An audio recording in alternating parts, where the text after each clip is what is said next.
Raúl Letelier, con respecto a que en opinión del profesor Alejandro Vergara el texto de la convención habría generado en el reglamento, por una distribución de competencias, la posibilidad de también constituirse en fuente de las obligaciones, ¿no? Algo que en el régimen de la Constitución vigente estaría vedado.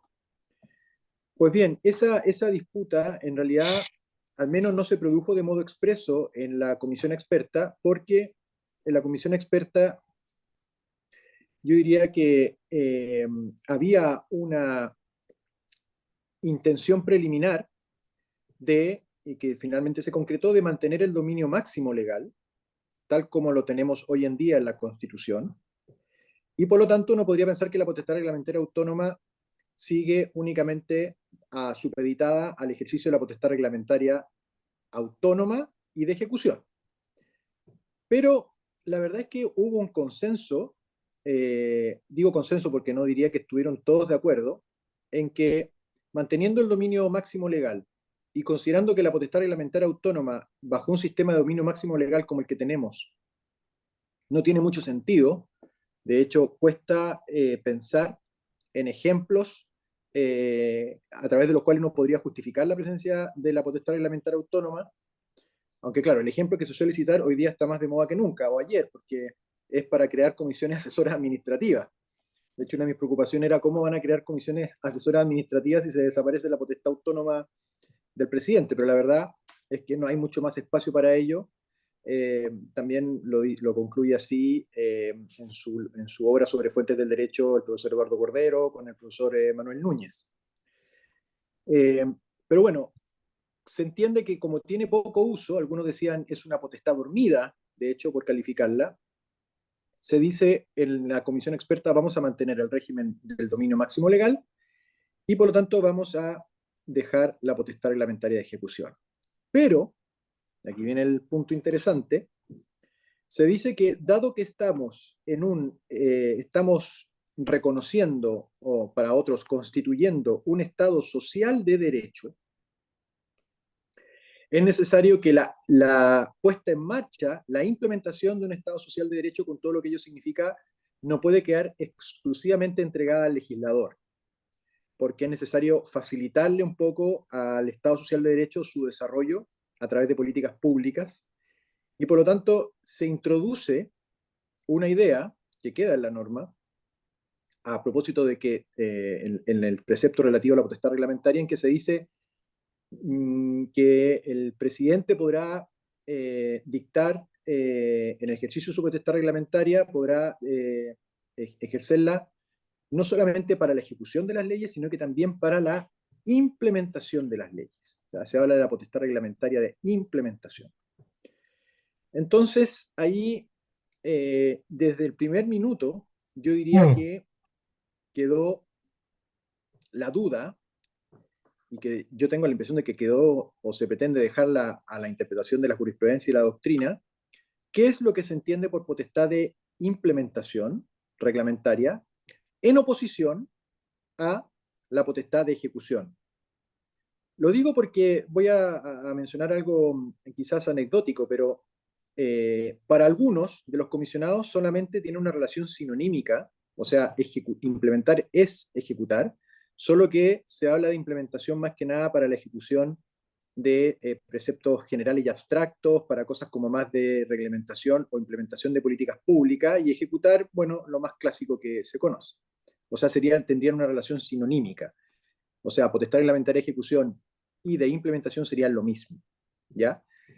Pero yo diría que eso es un sector de los expertos que opina eso, y podríamos poner como ejemplo de ese sector, y ustedes pueden revisarlo si lo estiman, al comisionado y vicepresidente de la comisión experta, Sebastián Soto, que, y eso está el video de eso, cuando presenta el texto del anteproyecto de la comisión experta al Consejo Constitucional, el día que los consejeros constitucionales asumen, no sé si el mismo día o el día siguiente, no, yo creo que es el mismo día, al momento de describir las innovaciones que con respecto a la Constitución vigente introduce el anteproyecto de la comisión experta, dice, bueno, y está también la potestad reglamentaria de ejecución o de implementación. y no sé si dice algo más como indistintamente, ¿no? Y yo estaba sentado, hoy día se lo recordé, al lado en el hemiciclo del comisionado Flavio Quesada, que también es profesor de Derecho Administrativo y amigo de la casa, que por poco quedó pegado al techo con ese tratamiento sinonímico de la potestad reglamentaria de ejecución con la de implementación, porque él me dijo, no, eso no es así, no, eso no es así, la implementación es mucho más que ejecutar. Entonces queda abierto el debate. Yo al menos tengo a pensar de que son sinónimos y yo quise hacer como un juego de palabras a la hora de explicar en el pleno o para efectos de la acta lo que significa implementación y al menos también para efectos pedagógicos mis alumnos, al menos para mí implementar no es suplementar, no es complementar, no es completar la ley. Y precisamente el prefijo im a lo que tiende precisamente es que lo que se trata de hacer es de dotar de contenido a la ley, pero sin salirse de sus márgenes. En cambio, si entendemos que es de suplementación o de complementación o para la completitud de la norma legal, en el fondo eso significaría extender el ámbito reglamentario a la reserva legal y es algo a lo que yo me pongo. Ahora, sin perjuicio de eso, esta idea de Estado social con una potestad reglamentaria de implementación que inaugura el texto de la comisión experta, también va de la mano con otra discusión en la que también se produce ese encuentro de mundos, porque fíjense ustedes que en varias disposiciones que la Constitución vigente hoy en día dice solo la ley o en virtud de la ley o conforme a la ley, estableciendo como o marcando de modo expreso y bastante estricto el ámbito de reserva de la ley versus el reglamento, la comisión experta tuvo que llegar a acuerdo en que varias de esas disposiciones se relajan. Y por lo tanto, ahí donde, por ejemplo, antes se decía solo la ley, ahora se dice de conformidad a la ley. Entonces, también ahí se produce otro encuentro de visiones contrapuestas de carácter hermenéutico, porque al decir, cuando antes se decía solo la ley y ahora se dice de conformidad a la ley, para algunos eso significa que se está dando un margen más amplio a la potestad reglamentaria, sobre todo de implementación, para efectos de que pueda desarrollar regulaciones de conformidad a la ley, pero regulaciones ya al fin y al cabo, ¿no? Eh, lo que significa, por ejemplo, establecer obligaciones de dar, hacer o no hacer en el ámbito regulatorio y que tendrían un sustento vago o ambiguo en la ley y con mayores precisiones reglamentarias. Y eso también, al final, también se traduce en una discusión respecto de política pública, porque cuando se sabe que existe la posibilidad de, por la vía de la potestad reglamentaria de implementación, de desarrollar leyes, en el fondo el incentivo para el legislador de establecer leyes ambiguas es más alto cuando quien envía los proyectos de ley es el gobierno que quiere de alguna manera regular por decreto aquello que eh, puede quedar de modo más ambiguo en la legislación. Entonces, yo diría que el telón de fondo de la discusión sobre la potestad reglamentaria en el anteproyecto de la Comisión Experta es hasta cuál es el espacio que se le dará a aquella potestad para poner en marcha de modo eficaz el Estado Social de Derecho, hasta qué modo eso supone o no una invasión de la reserva legal. Y diría que es una discusión que se ha trasladado también al Consejo Constitucional, porque cuando uno mira varias de las enmiendas presentadas por algunas bancadas en el Consejo Constitucional, tienden precisamente a mantener el régimen de la Constitución vigente, eliminando la potestad de implementación, restaurando la potestad reglamentaria autónoma y volviendo a asumir un estándar más estricto de reserva legal en materia de regulación de derechos, dejando atrás aquella expresión de conformidad a la ley. Incluso, si ustedes ven, por ejemplo, lo que se discutió hoy en la Comisión 4 de Derechos Económicos, Sociales, Culturales y Ambientales, hoy mismo, en la sesión de hoy en la mañana, el comisionado Flavio Quesada manifestó sus reparos a una enmienda que precisamente lo que hacía era establecer parámetros más estrictos con respecto a la regulación de las actividades económicas, ¿no? Es algo presente. Ya, y para terminar, simplemente sin perjuicio de las consultas que se pueda hacer, también hay algo de discusión porque hay otra norma constitucional que establece la posibilidad de que otros organismos también puedan establecer poderes normativos o de carácter reglamentario, pero eso es algo que de alguna manera traslada también a la Constitución la discusión que se ha producido con respecto al CERNAC o la superintendencia. ¿Mm? Pero siendo estricto al tema, es lo que podría comentar con respecto a la potestad reglamentaria. Eso, muchas gracias. Muchas gracias, Jaime, y gracias por ajustarte al tiempo. Muy claro, en lo poco claro que parece que está el tema actualmente. Pablo, a ver si tú nos puedes iluminar un poco con lo que ocurre en Reino Unido. Bueno, muchas gracias primero por la invitación y al profesor Arancilla por ese excelente marco general con un fuerte enfoque en el aspecto del ámbito de competencia de la potestad reglamentaria, lo que me va a liberar un poco a mí y voy a tratar de concentrarme en los aspectos procedimentales, porque creo que hay algunas innovaciones interesantes que discutir. ¿Puedo compartir pantalla?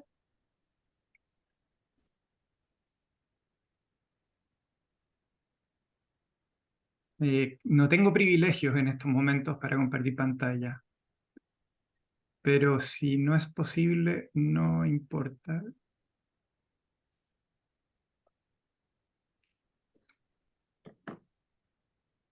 Pareciera ser que ahora sí. Debería poder. Ahora debería poder. Bien. Agradecería me pudieran confirmar que estoy compartiendo el PowerPoint. Sí. Ya, muchas gracias. Entonces, bueno,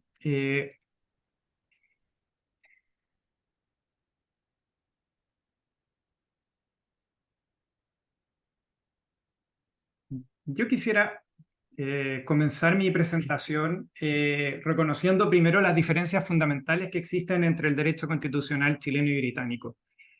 Porque Chile tiene una constitución que reconoce el principio de supremacía constitucional, que históricamente ha sido una constitución rígida y que consagra un Estado unitario y un régimen presidencial. Y eso es bastante distinto a la realidad que tiene el Reino Unido, que carece de una constitución codificada, que no reconoce el principio de la supremacía constitucional, no impone límites jurídicos a la potestad normativa del Parlamento británico, y por lo tanto que se caracteriza por una constitución flexible que se encuentra en un permanente estado de cambio y entre esos cambios está transitando hacia un régimen cuasi federal y consagra un régimen presidencial parlamentario, no presidencial. Entonces, si ese es el caso, lo primero que uno se podría preguntar, ¿sí?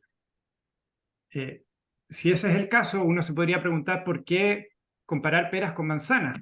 ¿Qué hay de valioso en mirar la experiencia chilena desde el punto de vista del Reino Unido? Y tengo dos respuestas preliminares. La primera es que la comparación es posible porque existen instituciones en ambos países que están diseñadas para responder a un mismo problema político y social, lo que voy a denominar un equivalente funcional, apoyándome en la doctrina del derecho comparado. Y segundo, que la teoría del derecho público ofrece un marco conceptual y teórico común para que podamos reflexionar acerca de estos equivalentes funcionales, más allá de estas diferencias tan radicales que existen entre ambos sistemas jurídicos. Entonces, empleando esas consideraciones, el punto preliminar que yo quisiera hacer es que en ambos países existen potestades normativas administrativas que intentan responder a un mismo problema político y social. Y ese problema es que necesitamos regular vastas áreas de la vida social y algunas de estas áreas son altamente complejas, altamente técnicas y altamente cambiantes.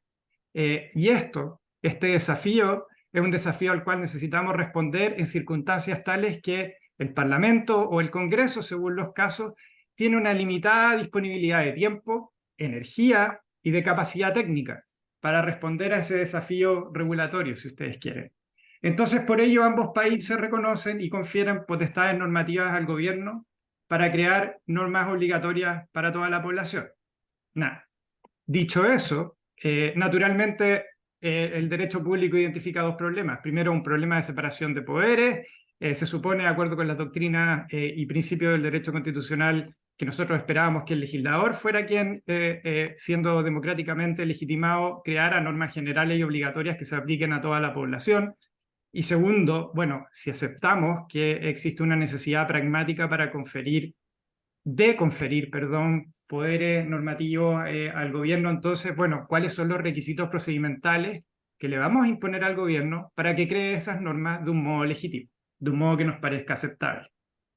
Y el profesor Arancibia trató de manera bastante completa la respuesta que la Constitución chilena da al primer problema. Y la respuesta es constitucional. Existe una delimitación de funciones y una prohibición de regular ciertas materias mediante reglamento a través de una reserva legal. Entonces yo voy a concentrarme en el aspecto procedimental.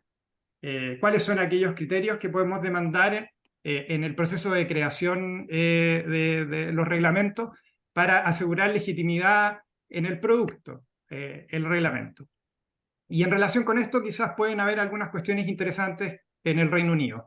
Por razones históricas, los controles políticos que el Parlamento ejerce sobre el gobierno tienen un rol muy significativo en el sistema constitucional británico. Y por ello no es de extrañar que el Parlamento intervenga en aquellos casos en los que el gobierno ejerce potestades delegadas para crear este tipo de normas. Ello no obsta la existencia de controles de juridicidad, pero esos controles, a diferencia del caso chileno, no operan ex ante, operan ex post vía lo que se denomina judicial review. Y lo que opera ex ante es un procedimiento de aprobación de los reglamentos, statutory instruments se le denominan acá en el Reino Unido, por el Parlamento.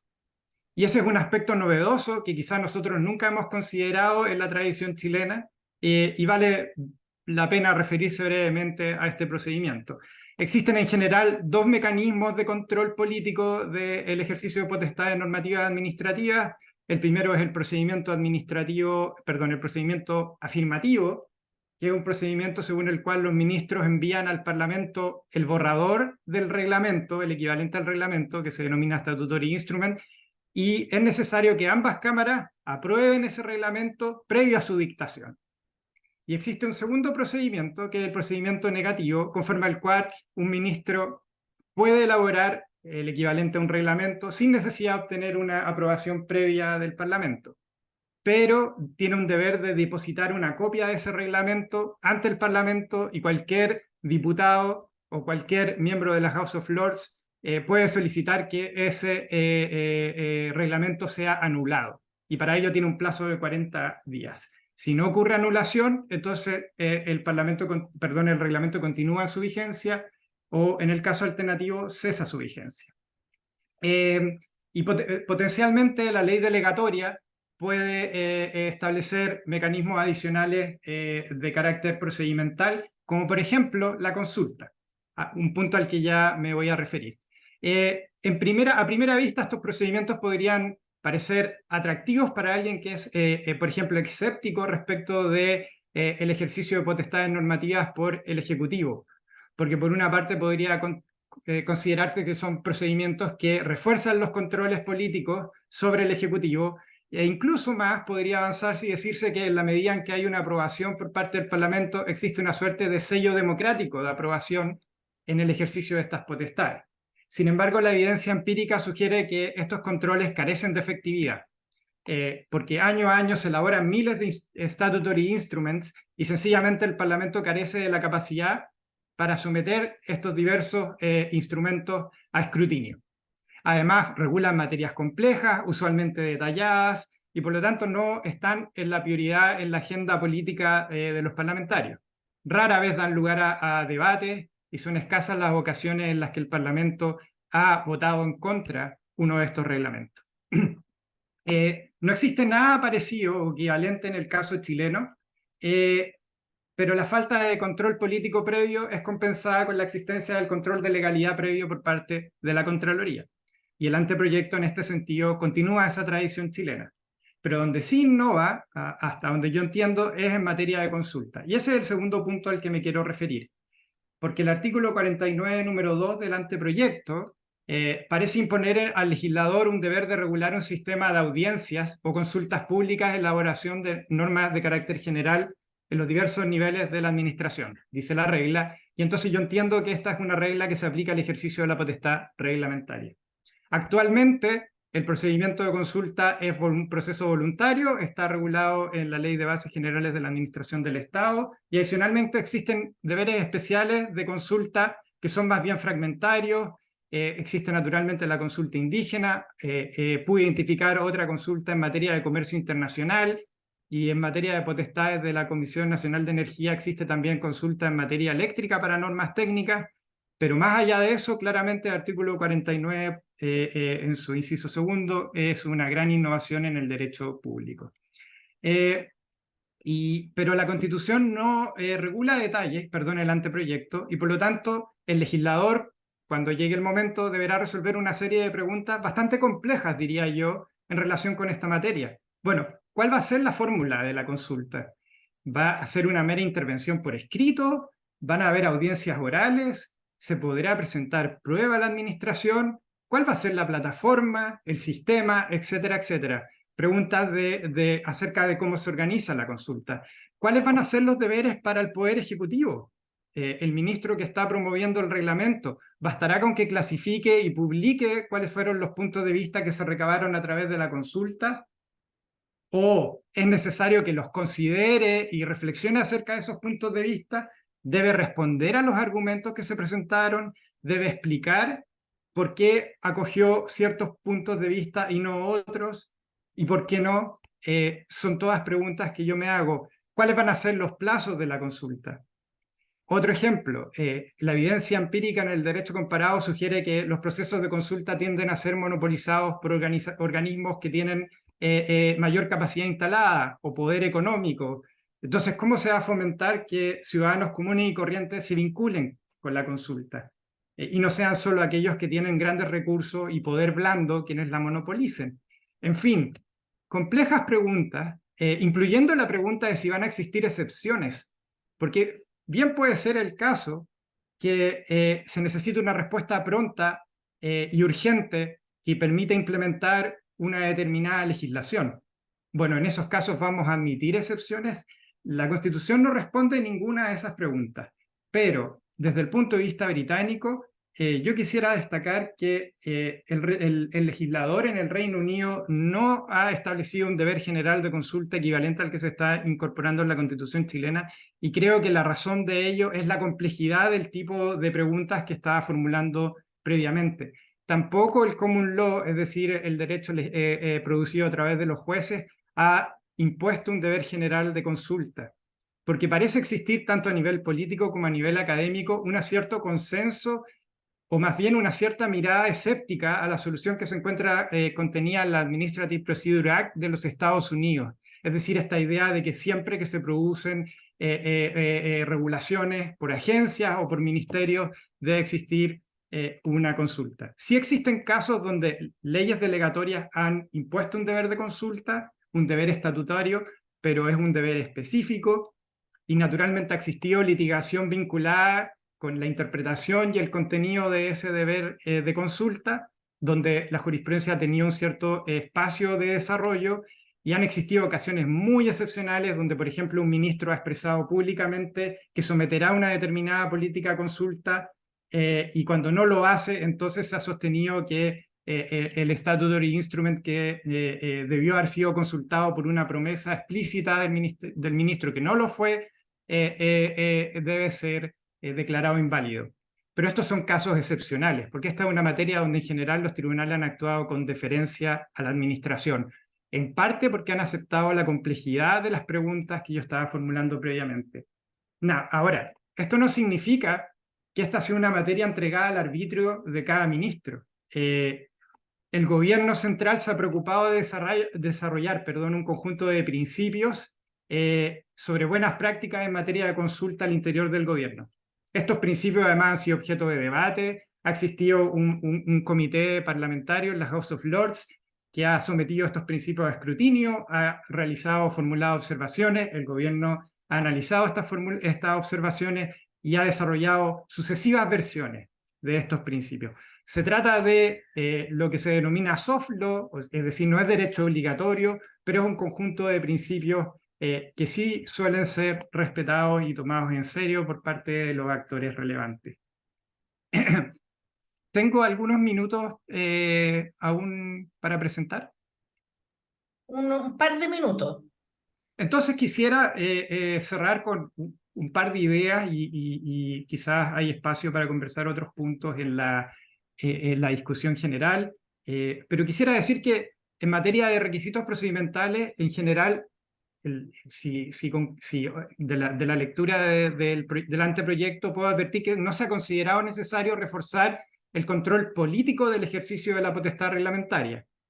Y que si bien el sistema británico tiene una serie de falencias, y como expresaba la evidencia empírica sugiere que estos procedimientos no son efectivos, sí existe un conjunto de personas y existe un conjunto de instituciones que están trabajando en propuestas alternativas para mejorar estos procedimientos, y quizás no parece razonable descartarlos de plano, y puede ser una materia que valga la pena discutir en algún momento, en algún proceso constitucional presente o futuro. Y el segundo reflexión de cierre que quisiera plantear es que creo que el escepticismo británico a la solución general a la pregunta sobre la consulta es sano, que la consulta puede ser compleja de implementar, puede ser costosa y puede incluso llegar a frustrar la implementación de legislación que pueda en algún minuto necesitarse con carácter urgente. Puede ser también el caso de que sea una fuente relevante y significativa de litigiosidad, y por lo tanto que incluso genere incertidumbre jurídica. Y que en ese sentido creo que el desarrollo de criterios flexibles, como los que se han desarrollado en el Reino Unido, puede ofrecer quizás una mejor solución a un balance entre dos consideraciones relevantes en este caso. Por una parte, las demandas de legitimidad que suponen, por ejemplo, una mayor participación ciudadana en los procedimientos de toma de decisiones políticas, pero por otra parte, la necesidad de equipar al Ejecutivo con herramientas efectivas para poder implementar y complementar reglas abstractas y generales que requieran actividad por parte del administrador. Gracias por la paciencia y por la atención. Muchas gracias a ti, Pablo, todo muy claro y muy interesante. Ya tenemos algunas preguntas en el chat, les recuerdo que pueden dejar aquí sus preguntas. Esta primera pregunta es para ti, Pablo, que dice, preguntan, ¿existe en el Reino Unido la figura de las leyes base que permiten un más amplio espacio a la potestad reglamentaria de ejecución, que es donde en Chile se dan más dificultades de limitación con la potestad legislativa, tanto en la práctica como en la teoría? Es una pregunta. Además entiendo, dice, que esto se relacionaría con una cierta amplitud de la autonomía local en el Reino Unido que permitiría la potestad reglamentaria local implementar, ejecutar los lineamientos generales de la ley con un importante margen, aspecto que entiendo ha sido mucho más problemático en Chile, no solo en relación con la potestad legislativa, sino también en relación con la propia potestad reglamentaria presidencial, respecto, es bien larga la pregunta, respecto de lo cual sería subordinada, y con ello se limitaría aún más este ámbito de autonomía local y en el futuro también regional. Es una pregunta un poco extensa, digamos, pero sí. Parte tu, Puedo Pablo. preguntar si vamos va a haber una ronda de preguntas y nosotros podemos responder a varias, o vamos unas por una. No, yo creo que partamos por ahora con esta pregunta para ti. Tengo una pregunta para Jaime. ¿Cómo se debatió el deber de consulta en la comisión experta y cómo se entendió esta regla? Podemos partir partamos contigo, Pablo, y luego seguimos con Jaime. Bien, gracias. En relación con la pregunta, ese era uno de los elementos que yo quería abordar en esta presentación, pero por razones de tiempo no logré hacerlo, así que agradezco mucho la pregunta. La peculiaridad del sistema británico es que no existe un sistema constitucional de distribución de competencias normativas entre el legislador y el gobierno. Y por lo tanto, y eso es una consecuencia de la falta de una constitución codificada y del principio de supremacía constitucional. Aquello que el Parlamento británico decida es ley y no existe límite jurídico que pueda imponerse en principio a la voluntad del legislador expresado en una ley. Como consecuencia de ello, está abierto para el legislador caso a caso decidir el ámbito normativo de competencia de la potestad, del equivalente a la potestad reglamentaria. En principio, por ejemplo, para tomar un ejemplo gráfico, el legislador británico puede decidir delegar al Poder Ejecutivo cualquiera de las materias que el anteproyecto de la Comisión Experta en el artículo 76 define como materias de ley. Es más, el legislador británico podría tomar la decisión hipotética de delegar incluso materias que nosotros entendemos son constitucionales. Delego al ministro del Interior la potestad para definir la nacionalidad y la ciudadanía en este país. Punto.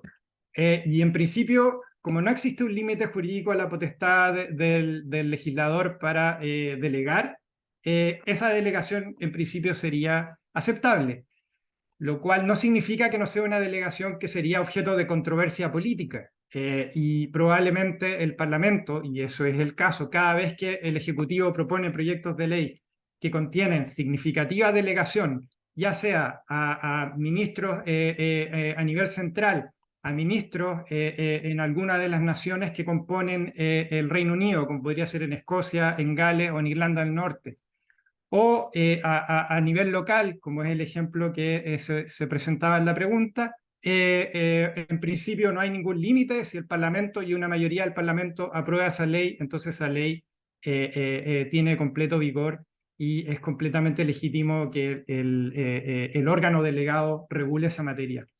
Entonces es para el legislador, caso a caso, definir cuáles serán esos límites, y esta es una de las materias más controvertidas en el derecho constitucional actual y una de las razones por las cuales muchos autores consideran que hoy en día la Constitución británica no está siendo efectiva en proteger el rol primordial que el legislador debiera tener en la regulación de aspectos esenciales de la vida social que están siendo día a día delegados.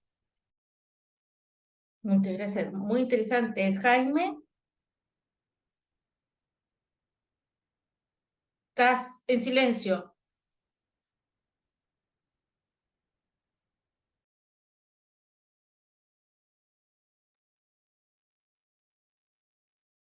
Ahí sí, Ahí perdón. sí.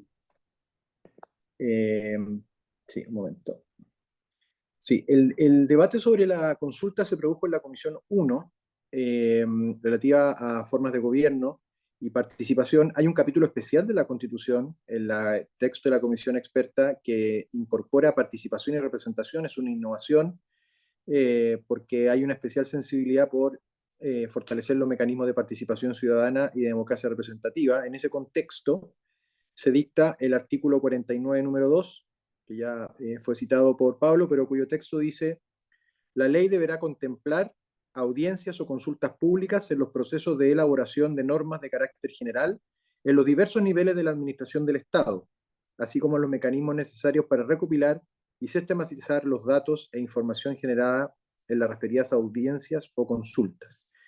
Entonces, bueno, un aspecto interesante es que se trata de un deber de consulta, o mejor dicho, un mecanismo de consulta para todo tipo de normas administrativas de carácter general y abstracto, no necesariamente aquellas que dicta el presidente de la República en ejercicio de la potestad reglamentaria. Pero aquí yo quería hacer un link porque dice, en el fondo, el único mandato que se da al legislador en esta norma es que la ley deberá contemplar audiencias o consultas públicas para este tipo de normativa administrativa general. Y por lo tanto queda pendiente realmente hasta qué punto esto podrá transformarse en una garantía, porque en el fondo este artículo 49, número 2, en lo que dice relación con la administración pública, yo lo vinculo directamente con el artículo 39 de la ley 19.880, que habla del procedimiento, el periodo de información pública, que de alguna manera es una especie de consulta que corresponde para determinados actos administrativos, y que paso a leer, dice, información pública, el órgano al que corresponda la resolución del procedimiento, cuando la naturaleza de éste lo requiera. Uno de los ejemplos que uno pone en clase de qué naturaleza podría meritar este tipo de consulta, precisamente aquellos actos administrativos de efectos generales, podrá ordenar un periodo de información pública.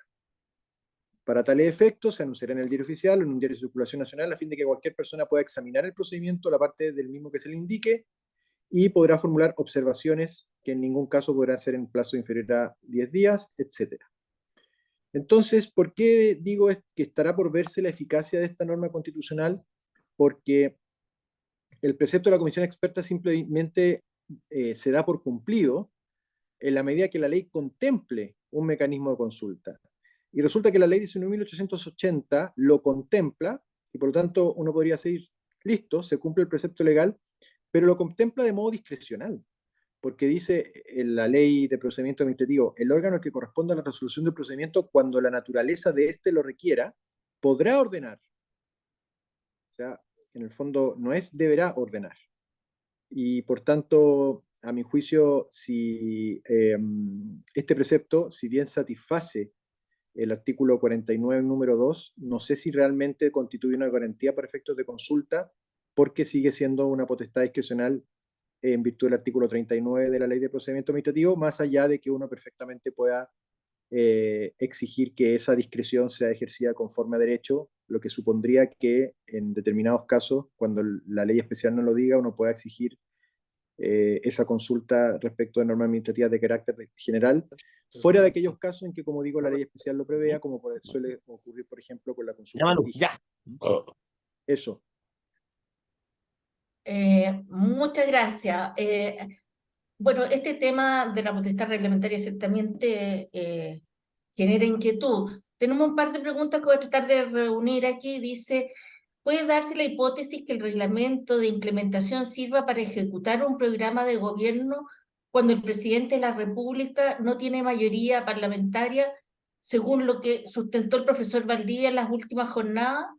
Y después dice, el problema de esta hipótesis es amplio, es el amplio alcance a la reserva material de ley, así como la enorme cantidad de materias que el legislador ya se ha apropiado, reserva formal de ley, por el solo hecho de haberlas regulado por la vía legislativa y que por lo tanto solo pueden modificar la misma norma y no vía potestad reglamentaria presidencial. Esto está más bien dirigido a Jaime. Y para Pablo, ¿es usual que la impugnación judicial del reglamento en Reino Unido, si es usual que esto ocurra? Y si existen reglas especiales en términos de legitimación activa y remedios.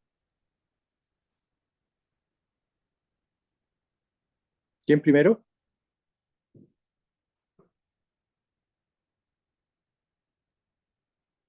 Me muteé yo, perdón. Vamos contigo, Jaime, primero, para que sigamos en la misma línea. Sí. Puedo intuir quién puede haber hecho esa pregunta, pero no lo diré públicamente, porque sé que es un tema que le preocupa, el contenido de la pregunta. Yo distinguiría, porque en el fondo la potestad reglamentaria autónoma efectivamente podría servir para sacar adelante iniciativas de un programa de gobierno, pero con la siguiente salvedad: en la medida que aquella iniciativa del programa de gobierno no corresponda a una actuación que sea propia de la reserva legal. Porque en el fondo lo que no puede ocurrir es que se pretenda que cuando el presidente no logra el apoyo del Congreso para dictar una ley, pretenda ejecutar igualmente su programa por la vía de una potestad reglamentaria autónoma, invadiendo la esfera de reserva de ley que la propia Constitución otorga al legislador. Porque incluso para eso uno podría decir que están los DFL en los casos que corresponda, pero si ni siquiera puede por ley y tampoco por DFL, menos podría por potestad reglamentaria autónoma sacar adelante un programa de gobierno que requiere para su implementación o puesta en marcha o ejecución de normas legales. Cosa distinta es que a lo mejor se trata de algún tipo de iniciativa del programa de gobierno, como por ejemplo, insisto, la creación de una comisión asesora para elaborar una determinada política pública, donde perfectamente se podría cumplir ese objetivo del programa de gobierno con el ejercicio de la potestad reglamentaria autónoma mediante la creación de una comisión. Esa sería mi respuesta, Alicia. Muy bien. Bueno, muy actual además, ¿no? O sea, la creación de una política, de una comisión para implementar una política pública. Uh-huh. Pablo, Bien, gracias. En relación con la pregunta, el test de bueno, primero la pregunta más general, sí, existe revisión judicial del ejercicio de la potestad reglamentaria. Existe un criterio obvio de revisión, que es la pregunta de si la autoridad a quien se le delegó el poder se ajustó a los límites de la delegación, y cuando no es el caso, ese reglamento o statutory instrument, como lo denominarían acá, va a ser declarado inválido por ser ultra vires, pero también pueden ser declarados inválidos los instrumentos por otras razones generales desarrolladas por el Common Law. Una de ellas podría ser, por ejemplo, cuando existan problemas con la consulta, como mencioné en mi presentación. Y en relación con las otras preguntas, el test de legitimación activa es la necesidad de demostrar que uno tiene interés suficiente en el conflicto. Y en relación con los remedios son bastante diversos. Podría declararse la invalidez, o podría efectuarse alguna otra solución. Este es un área que es bastante poco clara, y además la mayoría de las impugnaciones que se realizan en materia de judicial review no llegan a decisión final, se resuelven ya sea a través de un mecanismo alternativo o no superan los test previos de control de admisibilidad, que son bastante exigentes. muchas gracias. A ver, Jaime, tenemos otras preguntas sobre lo mismo. Pregunta, ¿existe alguna modificación a las reglas de control de los reglamentos? Y luego, ¿puede ejemplificar qué tipo de normas se tuvo en mente bajo la categoría de esta implementación?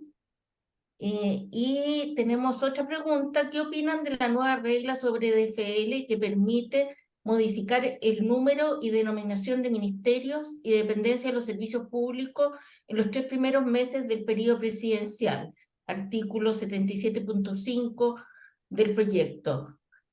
Me parece que estas dos primeras preguntas son como para ti, Jaime, y enseguida creo que ambos podrían referirse a esta última pregunta, donde casi que estaríamos cerrando, pero antes de que cerremos, yo tengo una inquietud respecto de algo que planteó el profesor Gress en relación, esto que relevó respecto de la posible consulta en materia reglamentaria, y atendida esta reserva legal relativa a la que se refería el profesor Arancibia.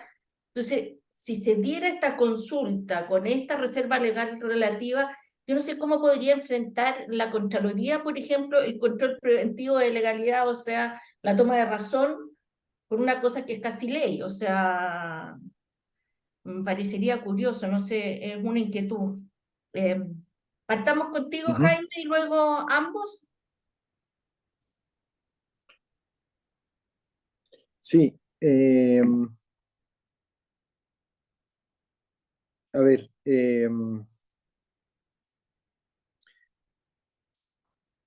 materia de FL, yo tengo la impresión de que al menos el propósito de la comisión experta fue sincerar que normalmente adecuación y la organización interna de las estructuras administrativas se pueden hacer por TFL. Yo diría que ahí simplemente es el reconocimiento de una práctica que ya ocurre y simplemente por si hay dudas dejarla consagrada constitucionalmente, pero no cabe duda que en la organización interna de los ministerios normalmente el presidente de la República puede hacerlo. Claro, normalmente lo hace el presidente por orden del legislador, pero en este caso es precisamente para poder reforzar esa idea. Luego, en materia de control de reglamentos, yo diría que no hay mucha innovación, a lo mejor me equivoco, y está pendiente la discusión a nivel de Consejo Constitucional si se le entrega o no de modo exclusivo el control de los reglamentos del Tribunal Constitucional versus la apertura que existe hoy en día por vía de recurso de protección también a nivel jurisdiccional. Me parece que esa es una discusión pendiente. Hoy en día se pueden controlar a través de las dos vías, mucho más expreso el Tribunal Constitucional, pero la Corte Suprema, ya lo hemos visto, no ha tenido problemas también en controlar la juridicidad de reglamentos presidenciales. Luego hay un par de normas que quisiera mencionar. El artículo 110, número 3 del texto de la Comisión Experta también habla de que los órganos de la Administración del Estado deberán observar los principios que establece la Constitución y la ley, actuarán en forma oportuna, colaborativa y coordinada en base a la evidencia científica y técnica aplicable con los recursos disponibles. Además, esta es la parte importante, propenderán la eficacia y coherencia regulatoria de las normas reglamentarias que dicten en el marco de sus atribuciones. Por lo tanto, lo que se establece también es un deber de coordinación regulatoria, que nuevamente también uno podría decir que tiene algo del 37 bis de la ley 19.880 en cuanto a que para efectos de cada vez que se dicta una norma que pueda incidir en la esfera de competencias de otro órgano es necesario al menos obtener un reporte o un informe precisamente para impedir o evitar inconsistencias regulatorias. Y lo otro que quería decir también es que queda pendiente una sugerencia que me había hecho el profesor Juan Carlos Ferrada, de haber puesto con mayor claridad, aunque ya se trata de una realidad asentada jurisprudencialmente, que los reglamentos, para su validez, no basta con que lleven simplemente la firma del ministro, como ocurre con los demás decretos supremos, sino que además se requiera la firma del presidente. En el fondo, que no pueda existir dictación de reglamentos presidenciales mediante delegación, o con solo la firma del ministro, o por la sola orden del presidente de la República. Eso hoy en día existe, pero producto de una interpretación que se tiene que hacer del 35, y había un cierto interés en poder clarificarlo, pero hasta ahora la norma sigue igual. Eso.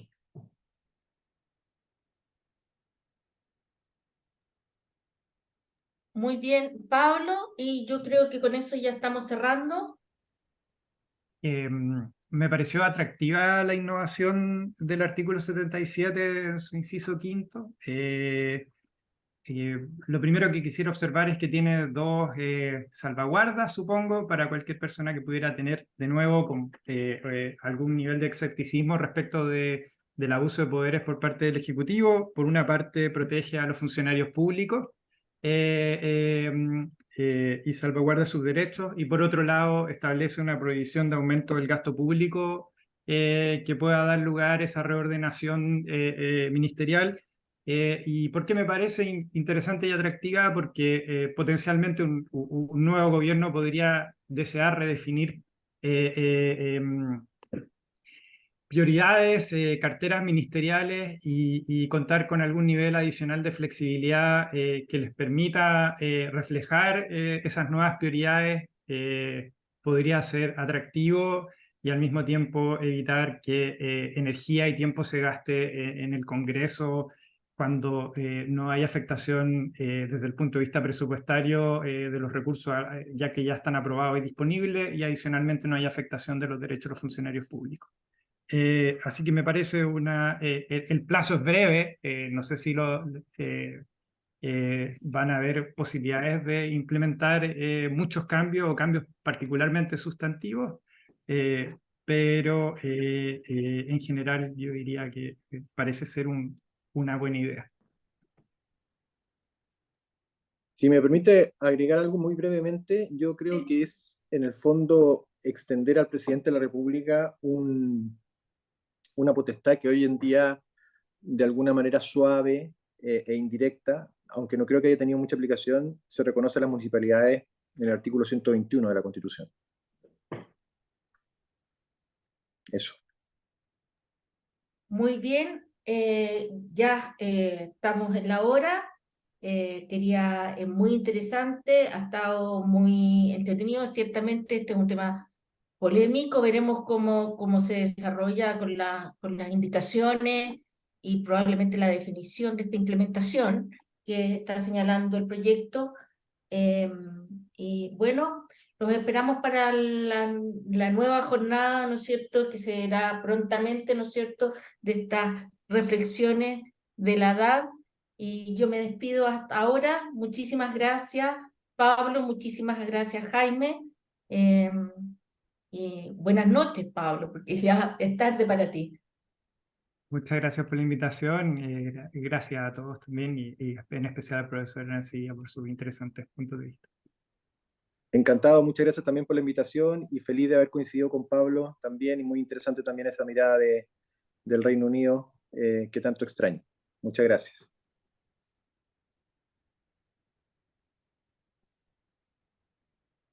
Adiós. Muchas gracias.